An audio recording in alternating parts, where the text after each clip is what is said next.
बहुत हो गया, चल इडियट निकाल के लाओ। इसी तरह मोटा बहुत हो गया, चल इडियट निकाल के लाओ। शब्दों का उच्चारण हमारे शिक्षकों के बीच में गलत करते होंगे तो सरकार समीक्षा करके कार्रवाई करेगी।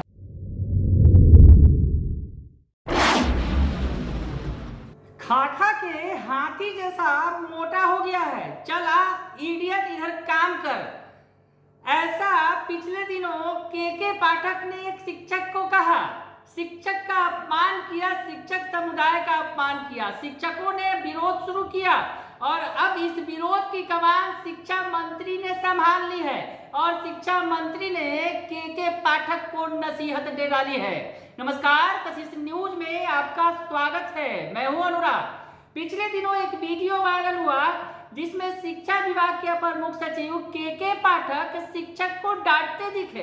डांटना तो ठीक था, लेकिन जिस तरह के भाषा का उन्होंने इस्तेमाल किया उस पर सवाल खड़े हो गए। वो वीडियो आपको दिखाते हैं एक बार, जो वायरल हुआ था के पाठक का वीडियो, जिसमें एक शिक्षक थोड़ा मोटे हो गए थे।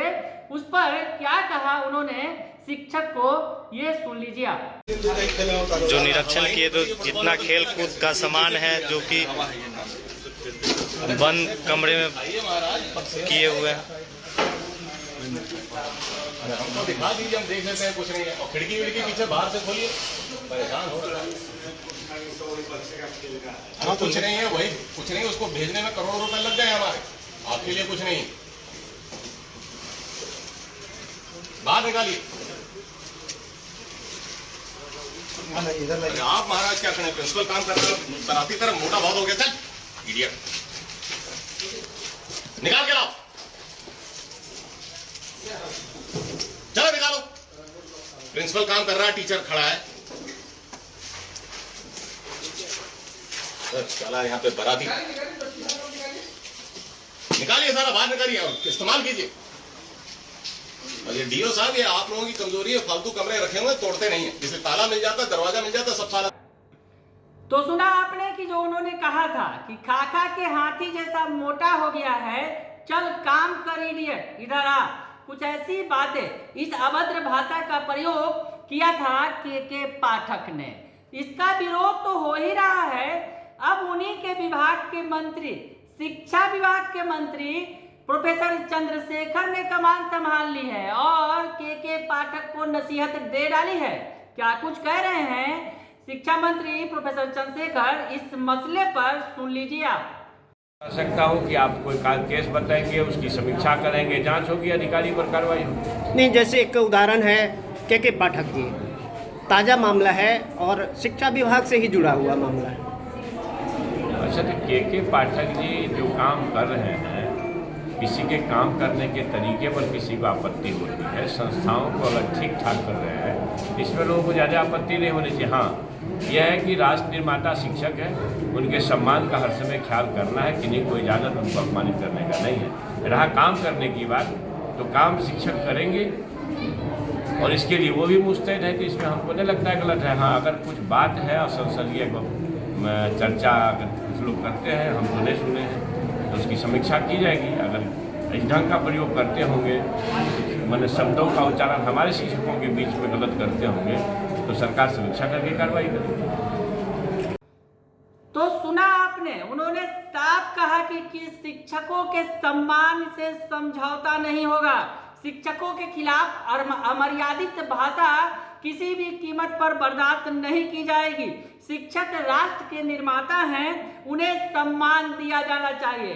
यानी नसीहत भरे शब्दों में शिक्षा मंत्री ने के पाठक को बता दिया है कि शिक्षकों के साथ जिस तरह का वो व्यवहार कर रहे हैं वो बिल्कुल अनुचित है, ऐसा होगा ही नहीं।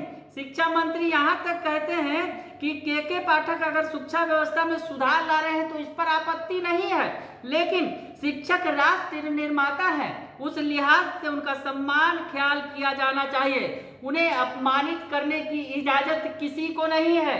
साथ ही साथ उन्होंने ये भी कहा, रही बात काम करने की, तो शिक्षक हमेशा काम करेंगे, कर रहे हैं, इसके लिए वे भी मुस्तैद है।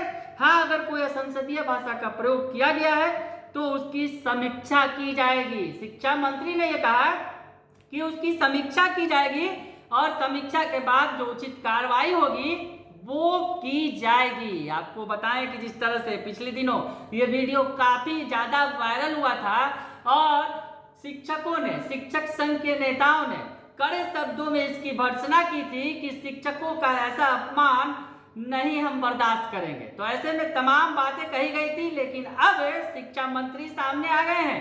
दरअसल आपको बताएं कि शिक्षा मंत्री और शिक्षा विभाग के अपर मुख्य सचिव के पाठक के बीच 36 का रिश्ता है।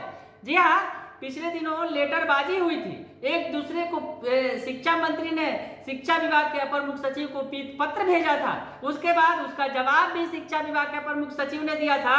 उनके जो सचिव थे उनके प्रवेश पर रोक लगा दी थी। ये तमाम चीजें देखने को मिली थी। काफी दिनों तक लंबा ये प्रकरण चलता रहा था। शिक्षा मंत्री 27 दिनों तक विभाग नहीं गए थे।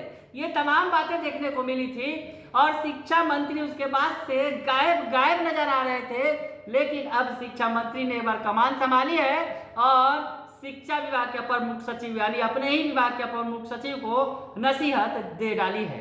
बने रहिए कशिश न्यूज के साथ, तमाम खबरों से आपको अपडेट रखेंगे। फिलहाल के लिए इतना ही, धन्यवाद।